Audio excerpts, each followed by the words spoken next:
അപ്പൊ ഈ toll free number എന്താ രേഖപ്പെടുത്തപ്പെടെ പ്രദർശിപ്പിക്കാത്തത്?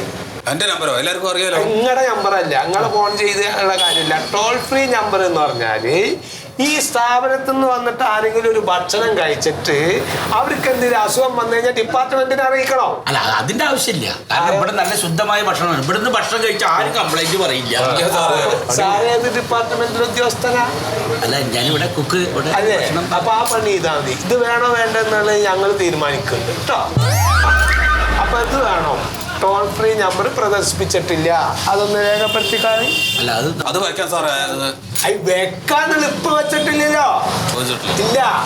അപ്പൊ എന്താ വെച്ചാല് ഇപ്പൊ നിങ്ങൾ നിരന്തരമായിട്ട് തൊഴിലാളികൾ താമസിക്കുന്ന സ്ഥലം സന്ദർശിച്ചിട്ട് അത് നിങ്ങൾ രേഖപ്പെടുത്തിയിട്ടില്ല. ഒന്ന്, ഇവാലുവേഷൻ സർട്ടിഫിക്കറ്റ് ഇല്ല, കണ്ടിന്യൂസ് ഇവാലുവേഷൻ സർട്ടിഫിക്കറ്റ് ഇല്ല. അതൊന്ന്. രണ്ട്, ടോൾ ഫ്രീ നമ്പർ നിങ്ങൾ പ്രദർശിപ്പിച്ചിട്ടില്ല. ഉടനെ കട പൂട്ടിയിട്ട് പരിപാടി നിർത്തിയിട്ട് പോയിക്കോളും. അങ്ങനെ പറയരുത്. അല്ല, അങ്ങനെ പറയിച്ചാൽ അല്ല, ഞാൻ ഗൾഫിലായിരുന്നേ. അതുകൊണ്ട് അപ്പൊ ഇവിടെ നാട്ടിൽ വന്നിട്ട് ഒരു സ്ഥാപനം തുടങ്ങിയതാണ് ഞാന്. ആയിക്കോട്ടെ, നല്ല രീതിയിൽ നടത്താലോ. നല്ല രീതിയിലാണ് നടക്കുന്നത്. ഇത് ഞാൻ വെച്ചാ പോരെ?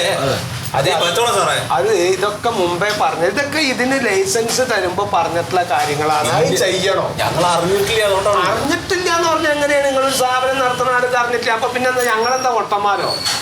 അത് നടക്കണ കാര്യമല്ല. അതൊന്നും നടക്കണ കാര്യമല്ല. നിങ്ങളിപ്പോ ചെയ്യാത്ത കാര്യത്ത് അത് പ്രശ്നമുണ്ട്. ഇങ്ങനെയല്ല സാറേ. അതിന് പഞ്ചായത്തിൽ നിന്ന് ലൈസൻസ് വേണം പറഞ്ഞു, അതെടുത്തു. സാർമാരുടെ സർട്ടിഫിക്കറ്റ് വേണം പറഞ്ഞു അപേക്ഷ വന്നപ്പോ സാർമാര് പാർട്ട്ണർഷിപ്പാ അത് ഉണ്ടായിരിക്കാൻ പറയും. ഞങ്ങളോടല്ലേ സംസാരിക്കണേ. തൊഴിലാളികളായിട്ട് സംസാരിക്കേണ്ട കാര്യമില്ല. കട പൂട്ടണമെന്നാ പറയണത് സാറ്.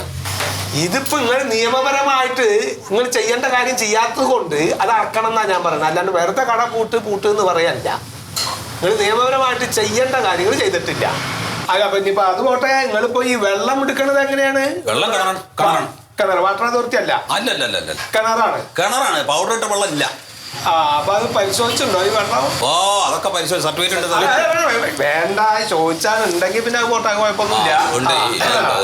അപ്പൊ ഇത് രണ്ടെണ്ണമാണ്. ടോൾ ഫ്രീ നമ്പർ പ്രദർശിപ്പിച്ചിട്ടില്ല, കണ്ടിന്യൂസ് ഇവാലുവേഷൻ സർട്ടിഫിക്കറ്റ് ഇല്ല. അപ്പൊ ഈ രണ്ടിന്റെയും ഒരു പരാതിയുടെ പുറത്താണ് ഇപ്പൊ ഈ കട പൂട്ടണ്ടായി. അപ്പൊ അത് ഇപ്പൊ നിങ്ങൾക്ക് വേണമെങ്കിൽ കണ്ടിന്യൂ ചെയ്യാം. അത് നിങ്ങളുടെ ഒരു താല്പര്യം അനുസരിച്ചാണ്. അല്ല, അത് അതിന്റെ മരുങ്ങ് പോലത്തെ കാര്യങ്ങൾ ചെയ്ത് ഒക്കെ പോവുകയാണ് വെച്ചാലേ. എനിക്ക് മനസ്സിലായി, സാറ് പറഞ്ഞു വരുന്നത് മനസ്സിലായി. അപ്പൊ അത് എന്താ വെച്ചാൽ എന്റെ മരുങ്ങ് പോലെ ചെയ്താൽ ഞങ്ങൾ ഒരു ബിരിയാണി കഴിച്ചാൽ പോയാൽ. അതെ, അപ്പൊ എന്താണ് ഞാൻ എന്താ ചെയ്യേണ്ടത് സാറൊന്ന് പറഞ്ഞാൽ മതി. ഇത് പറയാലോ നാട്ടുകാർക്ക് എന്താ. നിങ്ങളിപ്പോ മറ്റുള്ള സർട്ടിഫിക്കറ്റ് ഒക്കെ ഉണ്ടാക്കിയ കഥയൊക്കെ അപ്പോ